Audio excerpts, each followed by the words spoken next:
Muy buenas tardes, padre de familia. Agradecemos mucho su presencia.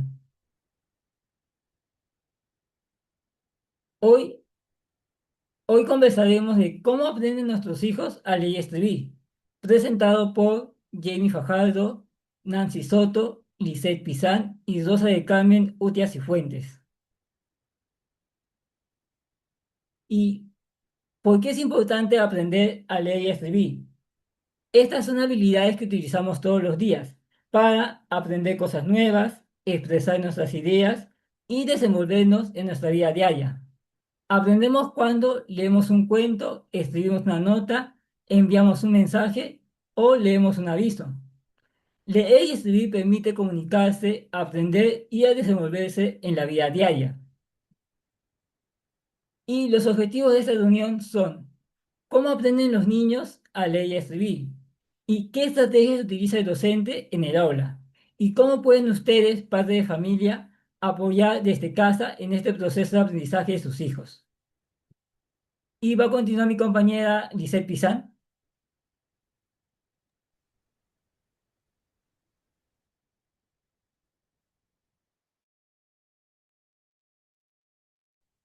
Buenas tardes. El lenguaje integral, un camino en sentido real. Por ello, en nuestras aulas escolares aplicamos un enfoque maravilloso denominado el lenguaje integral, cuyo principal defensor es el educador Kenny Goodman. Este enfoque nos demuestra que el lenguaje es un todo individual y no debe ser fragmentado en pedacitos afiliados o sílabas sin sentido como las tradicionales planas de mami momu o frases desconocidas de la realidad. El ser humano aprende el lenguaje de manera fácil y natural, cuando lo usa de forma completa, significativa y como un propósito auténtico para su vida diaria. Goodman señala con muchas sabidurías una premisa que debemos recordar siempre: la escuela debe elegir entre adaptar el alumno a la escuela o adaptar la escuela al alumno. El lenguaje integral hace precisamente esos últimos productos que consumen las ricas conversaciones del hogar y las transformaciones en el motor del aprendizaje. En lugar de aislar las letras, sugerimos a los estudiantes en un mundo lleno de textos vivos y complementos que despiertan su curiosidad natural por descubrir el significado del mundo escrito. Siguiente.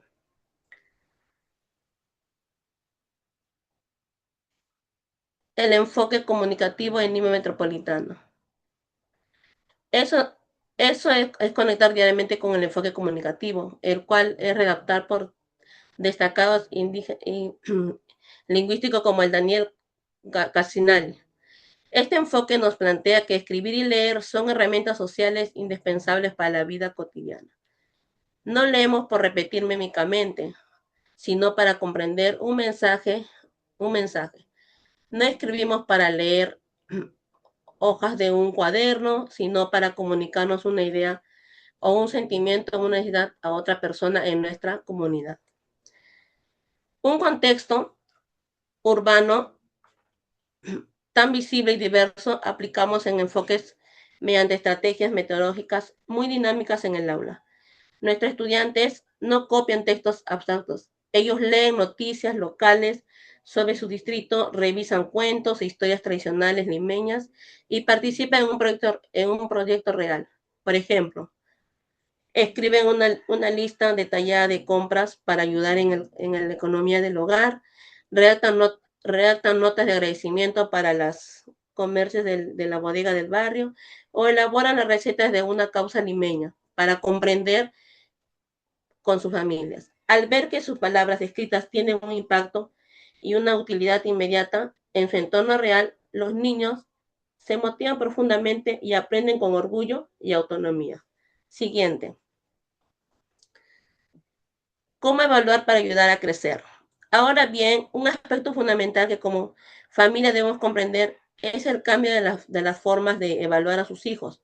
Dejemos atrás las ideas antiguas de que evaluar consiste únicamente en colocar una letra C gigante con lapicero rojo, ¿no? Y llenar el cuaderno de, de, de lecturas y calificaciones bajas. Hoy en día la educación moderna implementa la evaluación formativa, la cual promeriza el acompañamiento cualitativo y el valor de la retroalimentación oportuna. Para entender mejor, veamos un ejemplo cotidiano. Supongamos que su niño escribe con mucha ilusión la frase mi papá va al mercado de Surco, pero en su proceso omite las tildes o algunas letras que no comprenden. El enfoque tradicional colocaría en una hoja no desaprobatoria el interno, identificando los sonidos correctos que ya dominan y se siente mal a su lado para defenderlo sábicamente y efectivamente, a través de las preguntas en las preguntas. Gracias. Siguiente, el que continúa, por favor, mi compañera. Buenas tardes. Ustedes pueden observar que un niño que está leyendo, ¿no? En la mente de un niño de primaria, papito y mamita. Cuando nuestros hijos entran a primaria, a veces nos da la desesperación que queremos. Queremos que el primer día ya escriban perfecto, que no se coman ninguna letra, ¿no? Que lean rapidito, como si fueran radios. Y si vemos que escriben volteado, que juntan las palabras o que se olvidan de la tilde, nos asustamos y pensamos, mi hijo no sabe nada, se está quedando, pero la ciencia de los estudios sobre aprende el cerebro del niño, lo que los maestros llamamos la teoría psiconética. Nos enseña que aprender a leer y a escribir en la primaria es como armar una casa, aprender a manejar un bote, peque, peque. Nadie nace sabiendo. El peso es el motor, ni cómo esquivar la palizada de río. Cámara de diapositiva. No. En los primeros grados de primaria, ustedes pueden observar que un niño que está escribiendo en el primer grado de primaria es completamente normal que los niños inventen su propia manera de escribir según lo que van escuchando. Por ejemplo, si tu hijo escribe boti en vez de bote, o si en grado más avanzado escribe vapor con B de burro en vez de B de vaca, no creas que es un caso perdido. Su cerebro está haciendo un esfuerzo enorme por conectar sonidos en las letras. La mente del niño en primaria va madurando por etapas. Si lo castigamos o le borramos el cuaderno con cólera, cada vez que se equivoca, lo único que logramos es que la tenga miedo, los libros y que deje de intentar. Muchos de nosotros recordamos que en la primaria nos hacían copiar páginas en páginas de oraciones aburridas que no servían nada para nada, como ese oso sube a la loma. Yo te pregunto, ¿cuándo has visto un oso subiendo acá en Iquitos? Nunca. Por eso hoy en primaria aplicamos el enfoque comunicativo e integral, que es lo que defienden los autores modernos como Casani. Esto significa que el niño aprende a escribir escribiendo cosas que sirven para la vida real.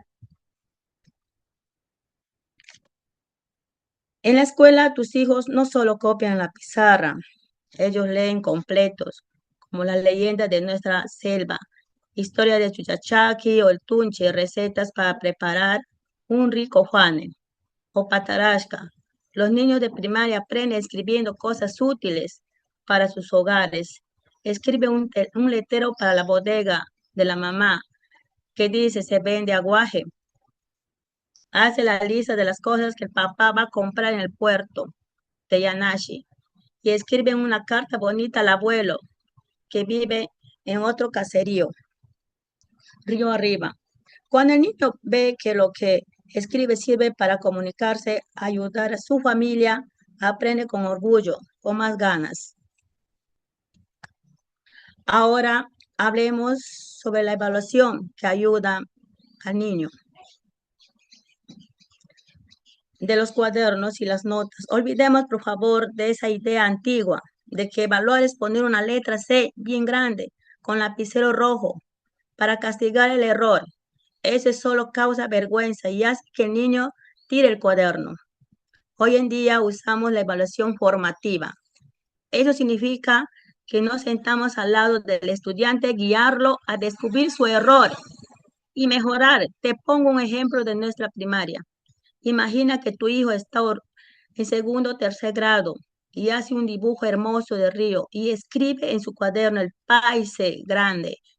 Fíjate, escribió paise con C, olvidándose de la H. Si yo fuera la profesora antigua, le pondría una cruz roja X y le escribía mal y le pondría una nota C. ¿Cómo te sentiría tu hijo? Frustrado, con ganas de no volver a escribir. Nada. Pero las maestras de hoy, en la actualidad, hacemos algo diferente, que llamamos retroalimentación. Yo me siento con él y le digo, hijo, hermoso trabajo, me encantó, has puesto que el pez es grande. Vamos a leer juntos con el dedo, pa y se. Suena fuerte, ¿verdad? Pero escucha como lo hicimos en el puerto, pa y che. Siente la fuerza en tu lengua, che, como el sonido de la palabra charapa o chota. ¿Te acuerdas que la letra mudita acompaña a la letra C para que suene che? ¿Te das cuenta, papá, mamá? El niño no escribe un castigo, recibe una ayuda. Su cabecita piensa, se acuerda de la letra H, corríe feliz y su aprendizaje avanza. Ese es evaluar para que el niño crezca, no para calificarlo con una letra. Compromiso de los reconocimientos de las familias, ¿no? Y es compromiso en el hogar. Por eso, mi querido papá, mamá del caserío, ahora que tus hijos están en primaria, te pido que seas muy nuestro aliado. Cuando regresa a casa con sus tareas, no les grites si se equivocan en una palabra. Al contrario, diles, qué bien estás avanzando, hijo. A ver, léeme. Gracias.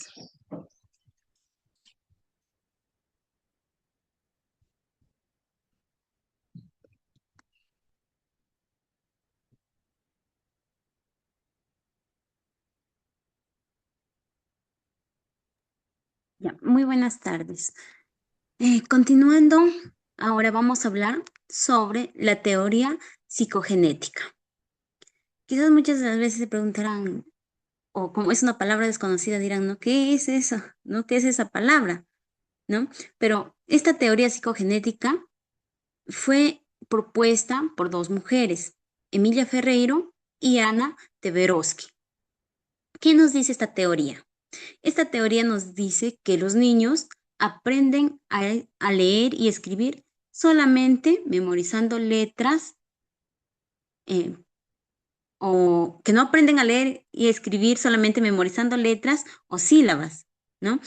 Más bien, ellos van construyendo sus conocimientos poco a poco, a partir ya sea de las experiencias que viven en casa, en la escuela, en su comunidad, de acuerdo a las actividades que ellos realizan.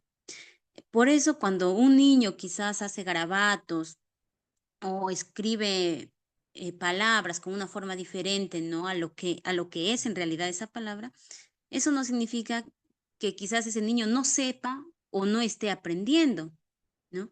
En realidad, está pensando y construyendo sus primeras ideas sobre lo que es la escritura. Entonces, esta teoría de estas propuestas por estas dos mujeres quizás cambió hoy en la actualidad mucho la forma y la manera de enseñar. ¿Por qué? ¿No? Porque ahora entendemos que cada niño tiene su propio ritmo de aprendizaje y necesita ser acompañado y motivado. No quizás como se hacía anteriormente, que simplemente se tenía que quizás aprender las sílabas o memorizarlas o copiarlas quizás en una plana, ¿verdad? No sé, quizás muchos de ustedes han aprendido de esa manera, ¿verdad? Siguiente diapositiva, por favor. Entonces, ahora, ¿por qué es importante esta teoría? ¿no? ¿Por qué?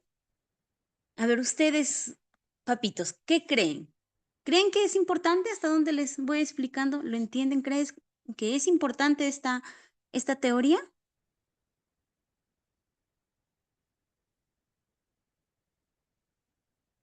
Ya, muy bien. Gracias por sus aportaciones, ¿no? Entonces, primero, como ya lo estamos observando acá en la diapositiva, esta teoría nos enseña a respetar el ritmo de aprendizaje de cada niño, ¿no? Cada niño tiene su propio ritmo de aprendizaje. Otro, nos permite entender que los errores forman parte del aprendizaje y quizás son oportunidades, ¿no? ¿Para qué? Para que este niño siga avanzando. No porque ya hizo algo mal o cometió un error, este niño no sabe o no aprende, no, sino es parte, ¿no? Como muchos, incluso en la vida diaria, en las diversas actividades que hacemos, ¿verdad? Muchas de las veces, incluso como adultos, cometemos errores. ¿Y qué es lo que pasa? Para la siguiente vez, esos errores ya no los cometemos o al menos minimizamos el impacto de ese error, ¿verdad? Porque esos errores nos ayudan a aprender. Igual es en la escritura con nuestros hijos. ¿Qué es lo que pasa? Esta teoría nos dice, ¿no? Y es la realidad que los errores ayudan a aprender y a mejorar al niño.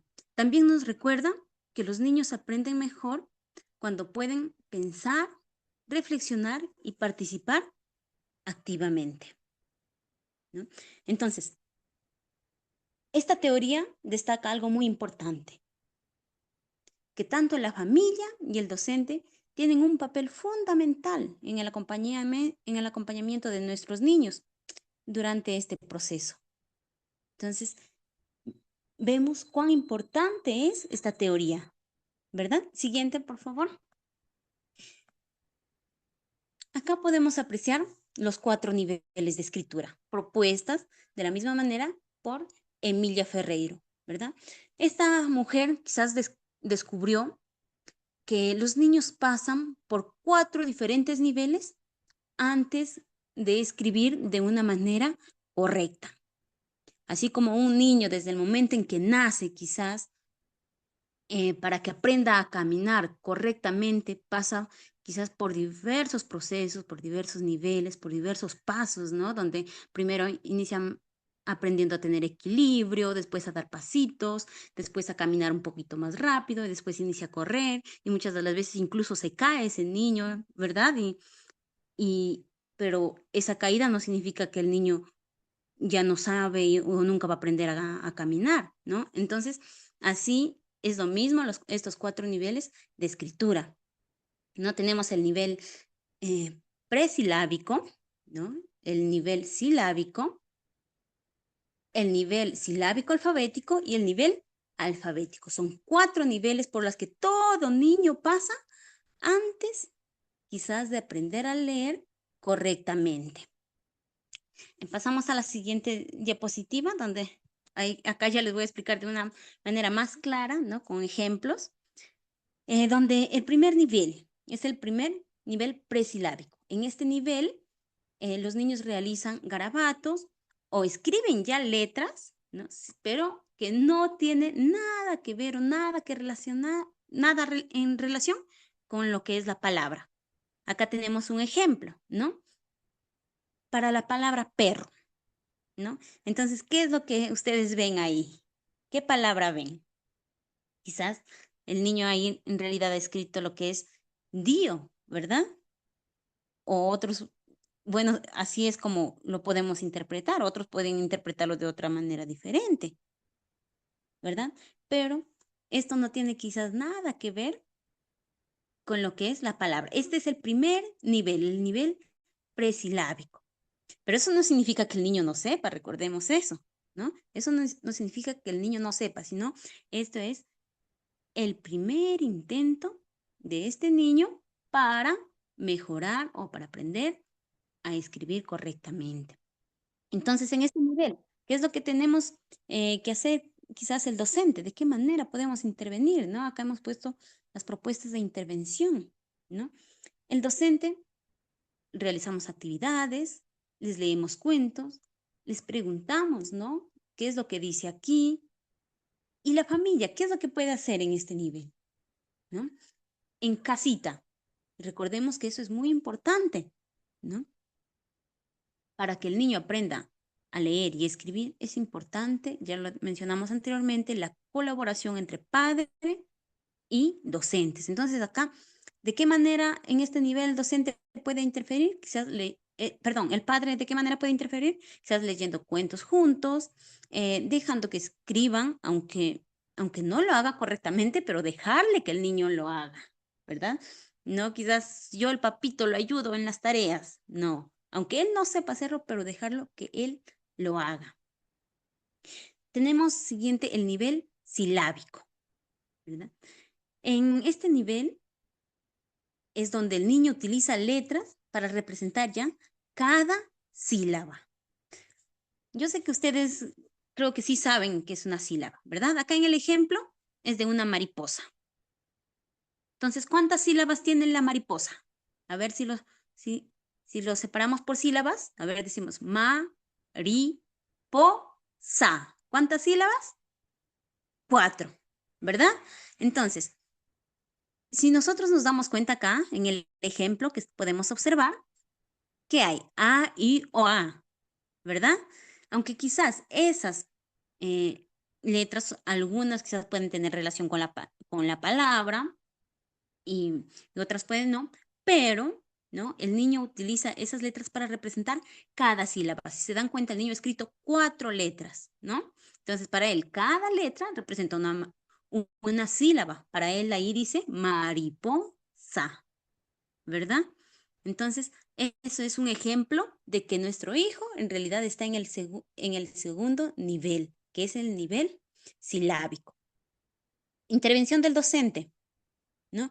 Realiza juegos con sílabas y palabras, la intervención de la familia, jugar quizás con las palabras y sílabas en casa, ¿verdad? Entonces tenemos como tercer nivel, perdón, que es el nivel de escritura del silábico alfabético, ¿verdad? Escribe sílabas completas, pero a veces, ¿qué es lo que pasa? Se salta sonidos. Ahí podemos tener un ejemplo, ¿no? El ejemplo es de pelota. Si ustedes se dan cuenta, ahí hay una sílaba que ya lo tiene completa, que es lo, ¿verdad? Entonces, ¿de qué manera interviene el docente acá? Ayuda a descubrir las letras quizás que faltan, haciéndolo preguntas, ¿verdad? Donde el niño él mismo descubra su propio aprendizaje. La intervención de la familia, ¿no? Animarlo a escribir, felicitar su esfuerzo, ¿no? Sin corregirlo, quizás todo al inmediato. Y como último nivel, el cuarto, tenemos lo que es el alfabético, ¿verdad? Es donde el niño ya representa la mayoría de los sonidos y puede escribir pequeños textos, ¿verdad? O algunas palabras. Es más, la mayoría de las palabras ya lo escribe correctamente. Ya ahí vemos el ejemplo, ¿no? Pelota. Motiva a escribir oraciones y pequeños textos. Entonces, intervención del docente, motivarlo, ¿no? A escribir, a redactar. Y la intervención de la familia, invitarle a escribir notas, quizás recetas, de acuerdo a lo que tienen en casita, ¿verdad? Listas, mensajes, etc. Siguiente, por favor. Entonces, ahora, ¿por qué es importante conocer estos niveles, no? Porque fácil podemos decir, ¿no? A nosotros ese nivel, que esos niveles ni siquiera es necesario, ni siquiera es importante, ¿no? Acá el docente es el que tiene que saberlo, él es el que enseña, pero no es así, ¿no? Conocerlo, estos niveles de escritura, nos va a brindar un mejor acompañamiento a nuestros hijos, ¿no? El respetar el ritmo del aprendizaje de cada niño, diseñar actividades adecuadas a nosotros como docentes, ¿verdad? Porque de acuerdo al nivel que está en cada niño, los docentes desarrollamos las actividades para que ellos puedan desarrollar o puedan avanzar o puedan mejorar. Entonces, esto también nos ayuda a evitar comparaciones entre estudiantes, ¿no? Muchas veces el docente quizás puede hacer comparaciones, o incluso los padres, ¿no? El propio padre dice, a ver, su compañerito, ¿cómo está? ¿Cómo desarrolla? Entonces, eso nos ayuda a evitar eso, brindar también un acompañamiento oportuno a nosotros como docentes y también como padres para informarles y también puedan apoyarnos durante este acompañamiento. Siguiente, por favor. Bien, acá he, he preparado, a modo de ejemplo, ¿no? Una actividad para un nivel presilábico y un nivel silábico, ¿no? Quizás es para que ustedes tengan un poquito de conocimiento de cómo trabajamos en realidad como docentes con sus hijos, ¿no? Entonces, acá una actividad es mi lista de animales de la granja, ¿no? Porque como sabemos que quizás acá es un lugar rural donde la mayoría de las familias cuentan con sus animalitos de granja. Entonces, hemos visto de acuerdo al contexto y a la realidad de nuestros estudiantes, ¿no? De sus hijos, de lo que conocen, ¿verdad? Entonces, ahí tenemos el propósito, que el estudiante comprenda que la escritura sirve para comunicar ideas y se anime a realizar sus primeros intentos de escritura. ¿No? Los materiales que utilizamos son animales de granja, como vacas, ovejas, caballos, gallinas, etcétera. Entonces, ¿qué hace el docente? ¿No? El desarrollo de la actividad. El docente muestra imágenes de cada animal de la granja y conversa con el estudiante qué animal ve, eh, cuál es el que más le gusta, qué animal hay en su comunidad. Luego le decimos que vamos a hacer una lista de animales a los que queremos cuidar en la granja. El estudiante va a dibujar los animales y debajo de cada dibujo le vamos a pedir que escriba cómo cree que se escribe el nombre de ese animal, ¿no? Entonces ellos pueden hacer letras, garabatos, ¿no? O pseudoletras. Entonces finalmente el estudiante explicará lo que escribió, ¿no? Y el docente quizás al costado va a colocar la palabra correcta, ¿no? La palabra convencional. Dentro de esta actividad, mi rol como docente va a ser motivar al estudiante a escribir sin miedo a equivocarse, hacerle preguntas, ¿no? Sobre lo que escribió, valorar los intentos de escritura y no corregir quizás ni borrar su producción, ¿no? No decirle tú lo hiciste mal, eso no está bien, bórralo. No. Entonces, el rol de la familia, ¿no? Frente a esta actividad, ¿cómo puede apoyar la familia? Quizás conversar sobre los animales de la comunidad, motivar al niño a dibujar, a escribir libremente y siempre, siempre reconocer y celebrar sus esfuerzos en lo que el niño hace, felicitarlo. Siguiente, por favor. Bueno, es quizás la misma actividad para un nivel silábico, ¿verdad? Entonces, allí el rol del docente va a ser quizás pronunciar las palabras lentamente, ayudar al niño a identificar la sílaba, ¿verdad? Mencionar cuál es la diferencia entre una sílaba con una palabra, hacerle preguntas, ¿no? ¿Cuántas partes tiene la palabra? Por ejemplo, pasto, ¿no? Valorar sus intentos de escritura. El rol de la familia, siempre con palabras o con objetos o con cosas o con animales que hay en casa, jugar a separar las palabras en sílabas, ¿no? Conversar sobre los animales, ¿no? Y su alimentación, ¿no? Motivar al niño a escribir listas o nombres, quizás de alimentos. El siguiente, por favor. Entonces, ¿qué hace el docente en el aula? ¿No? Entonces, nosotros como docentes observamos el nivel de escritura de cada niño, ¿no? Diseñamos las actividades, ¿no? Según el nivel en el que se encuentra, del que ya hablamos, y acompaña sin adelantar respuestas, ¿no? Entonces, eso es lo que hacemos el docente en el aula y lo que nos ayuda a esta teoría psicogenética, ¿verdad? Para mejorar y así que nuestros niños, nuestros alumnos también mejoren. Siguiente.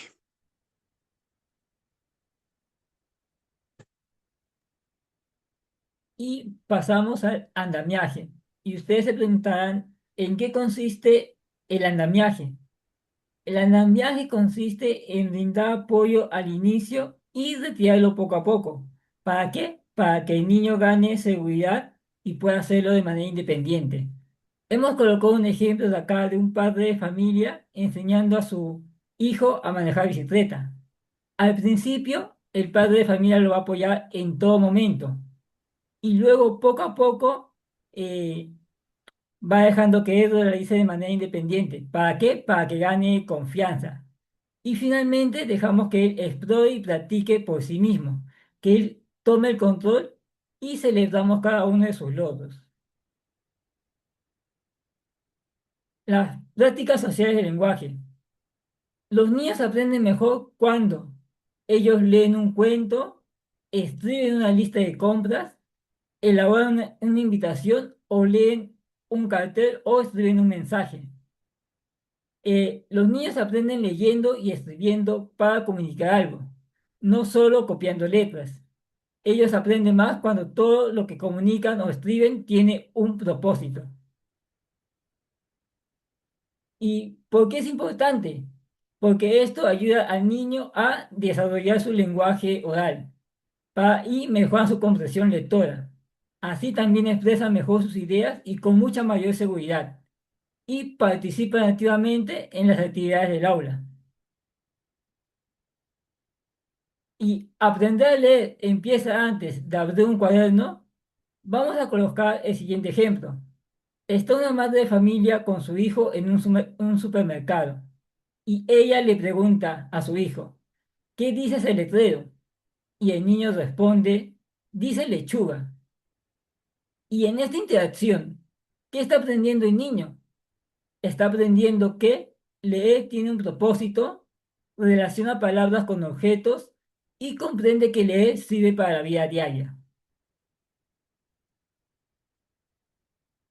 ¿Va a seguir mi compañera Nancy? Ya, bien. Entonces, continuando, ¿no? Vamos a ver lo que es la comparación, quizás con las metodologías tradicionales, ¿verdad? Quizás muchos padres aprendimos a leer y escribir repitiendo letras, sílabas, copiando palabras, memorizando. Y estos métodos ayudaron a muchas personas, o a muchos, incluyéndome yo, nos ayudaron quizás a aprender, ¿verdad? Por lo que no podemos decir que hayan sido incorrectos.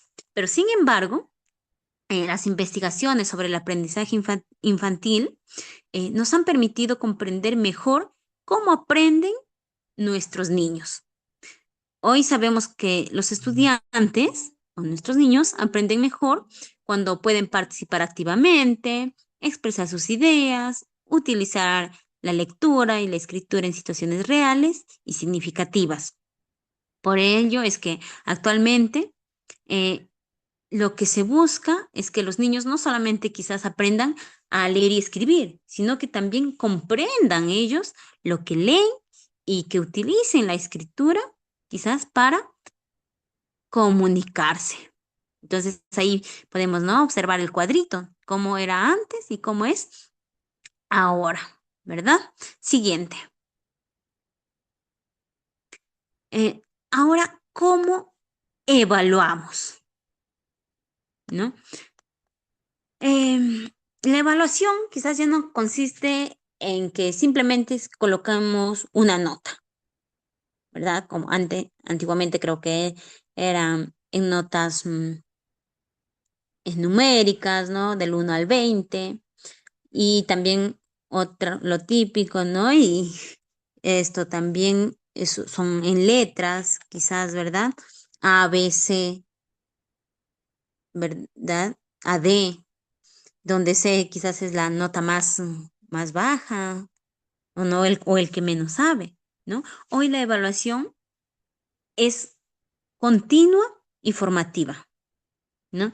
Hoy observamos cómo aprende el niño, qué avances presenta y quizás qué apoyos necesita, ¿no? También analizamos sus producciones escritas y de acuerdo a cómo van, también lo que realizamos son las retroalimentaciones.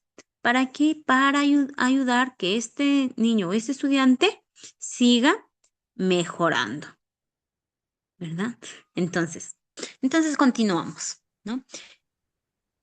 ¿Qué nos dice esta diapositiva? Evaluar para ayudar, no para castigar, ¿no? Entonces, esto es lo que hoy en día, en la actualidad, no, lo que es evaluar para un docente. Evaluar es para ayudar al niño, ayudar al estudiante, quizás no para castigarlo, no para menospreciarlo, decirle que no sabe, ¿verdad?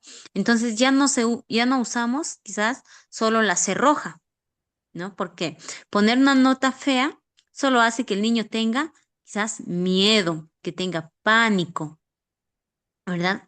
Ahora, además de señalar lo que debe mejorar, lo que se menciona, ¿no? Y ya lo estábamos diciendo anteriormente, es lo que el niño o los aciertos o se valora lo que el niño ha avanzado, no quizás menospreciarlo, su avance o compararlo o gritarlo.